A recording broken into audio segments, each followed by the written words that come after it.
দিনহাটার Jogeshchandra Saha high স্কুলের TIC প্রাক্তন মন্ত্রী উদয়ন গুহ ঘনিষ্ঠ তৃণমূল মহিলা নেত্রী রূপা দেবের বিরুদ্ধে নানা অভিযোগ তুলে আন্দোলনের ছাত্রছাত্রীরা পাশাপাশি স্কুল কর্তৃপক্ষ ও শিক্ষিকার বিরুদ্ধে দিনহাটা থানায় লিখিত অভিযোগ জানিয়েছেন।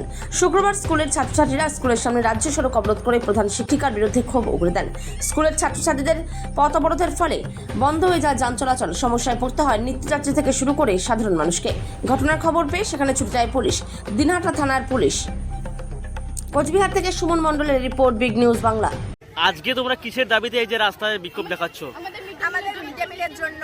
তারপরে আমাদের রূপা ম্যাম, যে আমাদের প্রাক্তন প্রধান শিক্ষিকা ছিল, তিনি অনেক দিন ধরে আসছেন অসুস্থতার কারণে। আমাদের যে স্কুল চলবে, আমাদের ভবিষ্যৎ একটা আছে। আমাদের যে ফার্স্ট সেমিস্টারের পরীক্ষাটা হয়েছিল, সেই পরীক্ষাটার সময় তার কাছে সব খাতাপত্র সব আছে, আমাদেরকে কিছু দেখানো হয়নি। আমরা যে মাধ্যমিক পরীক্ষার জন্য আবেদন করছি, রেজিস্ট্রেশন হচ্ছে, সেটা তিনি সব কিছু তার কাছে। আমাদের যে ব্যাংকের বইটই সব কিছু তার কাছে আছে। আমাদের যে ব্যাংকের মধ্যে টাকা ঢুকবে সব কিছু তার কাছে।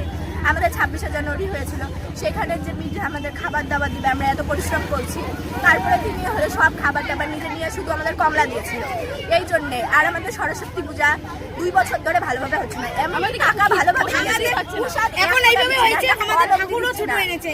এখন বিদ্যালয়ে মিড ডে মিল হচ্ছে না। মিড ডে মিল হচ্ছে না। মিড ডে মিল আমাদের যে শিক্ষক শিক্ষিকারা আছে তাদের টাকা দিয়ে হচ্ছে।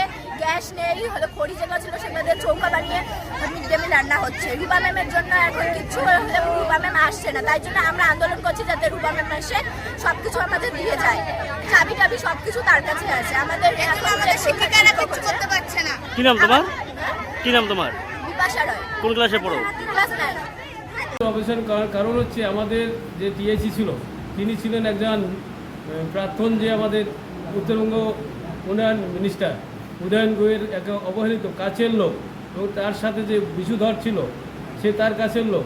এরকম অনেক কাছের লোকের ফলে তাদের আমরা এই অবজেকশন নিয়ে আমরা গিয়েছিলাম উদয়নবাবুর কাছে। আমাদের স্কুলগত সব শিক্ষক শিক্ষিকারা তারা কোনো পাত্তা দেয়নি আমাদের। কি বলেছেন আপনার? তিনি বলেছেন যে হ্যাঁ ঠিক দেখবো, ভোটের পরে দেখবো। এইভাবে ভিন্নভাবে বিষয় দিয়ে আমাদের এই বিষয়গুলো আমরা ওই প্রাক্তন মিনিস্টার যে ছিল তাকে আমরা জানিয়েছিলাম আমাদের স্কুলের সমস্যার কথা। তার সাথে তার ছেলে ছিল সায়ন্তন গুহ, তিনিও বলেছেন যে হ্যাঁ চেষ্টা করব, কিন্তু এই পর্যন্ত আর তাদের তো আজকে আর দেখা নাই। তাই আমি অনুরোধ করব যে মিডিয়ার কাছেও অনুরোধ করব যে আপনারাও এই ব্যাপারটা নিয়ে দেখবেন, এবং আমরা আইসি যে আছে আমাদের, আমরা একটু করে আবার যাব আইসির কাছে যে এই ব্যাপারটা তাড়াতাড়ি যাতে সলভ করা যায়, এবং আগামী দিনে আমরা মিড ডে মিল করব। আমাদের সমস্ত কাগজপত্র বুঝিয়ে দেব প্রাক্তন টিআইসি। এই কয়দিন কি বন্ধ থাকবে তাহলে যখন সমস্যা না মিটবে? সমস্যা বন্ধ তো করা যায় না মিড ডে মিল, চেষ্টা করবো আমরা কিন্তু আমাদের তো পয়সা কড়ি নেই। পয়সা কড়ি আমরা আমাদের টিচার বা শিক্ষকরা আমাদের পয়সা দিয়ে আমরা এই কয়েকদিন থেকে 1 জুন থেকে আমরা আজ পর্যন্ত মিড ডে মিলটা চালাইলাম, আর তো চালা যাচ্ছে না। এবং তার সাথে আমাদের যে সরঞ্জামগুলো ওগুলো পাচ্ছি না, আমরা কোনো চাবিপত্র পাচ্ছি না, এর ফলে আমাদের অসুবিধা হচ্ছে।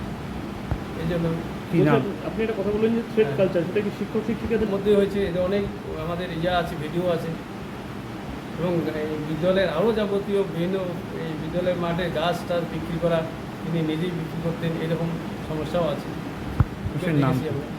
আমার নাম হচ্ছে নির্মল কুমার বর্মন, দিনহাটা যোগেশচন্দ্র সাহা স্কুলের টিআইসি।